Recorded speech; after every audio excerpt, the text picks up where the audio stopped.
Okay, get this. The IRS taxes workers first and investors last. I know, it sounds completely backwards, right?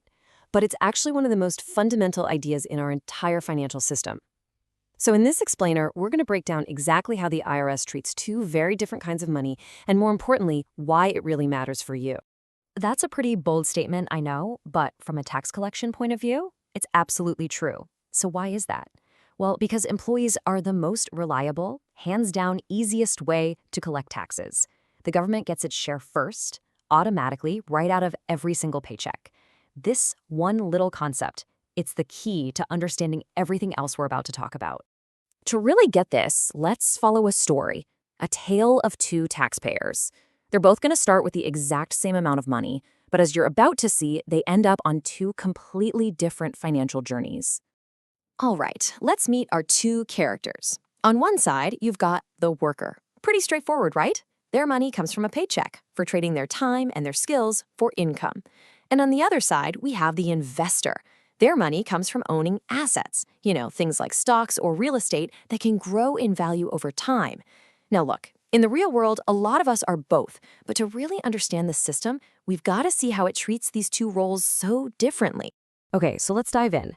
How does the tax system actually treat the money from a paycheck versus the money from an investment portfolio? Well, the huge difference here all comes down to one little word: timing. First up, let's follow the journey of the worker's money.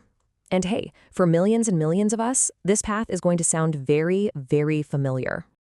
So our story starts with a $2,000 paycheck. This is the gross pay, right? The big top-line number you see before anyone gets their hands on it. But here's the thing. Before our worker even gets to smell that money, bam, the government takes its cut. Federal taxes, Social Security, Medicare, it's all just automatically deducted.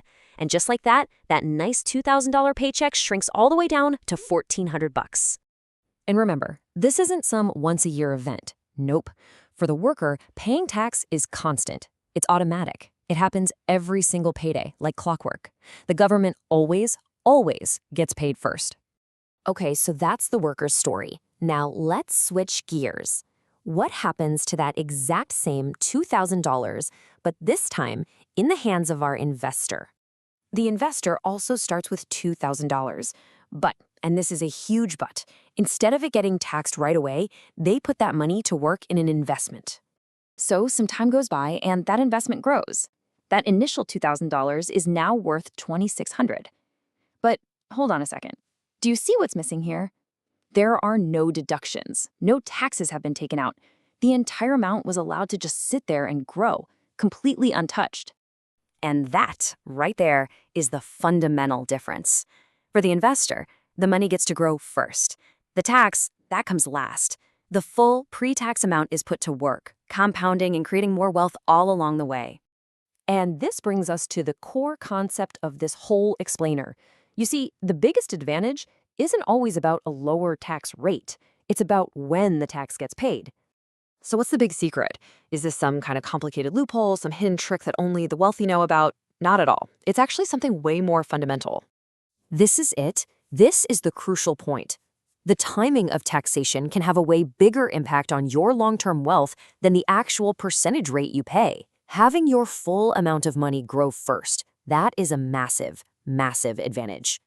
Now, it's so important to understand this isn't some loophole or an accident. It's not cheating. This is literally how the tax system was designed to work from the get-go. And this breaks it down perfectly. The worker's path is a straight line. You earn money, you immediately pay tax, and then you get to use whatever's left. But the investor's path is totally different. You invest the money, you let the whole thing grow, and then way, way down the road, you pay tax, and only on the growth when you finally decide to sell. And yeah, I'm saying it again because it's that important. This is not a flaw in the system. It is the system. The tax code is deliberately written this way to give people an incentive to invest, which, in theory, helps fuel economic growth. So, why does any of this matter to you? Well, because once you can see the rules of the game clearly, you can start making much more informed decisions about your own financial future. So let's just boil this all down.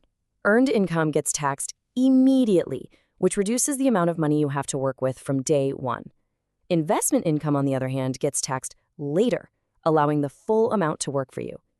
This simple timing difference is a core feature of our tax system, and it's one of the biggest reasons why two people can start with the same amount of money and end up in wildly different financial situations.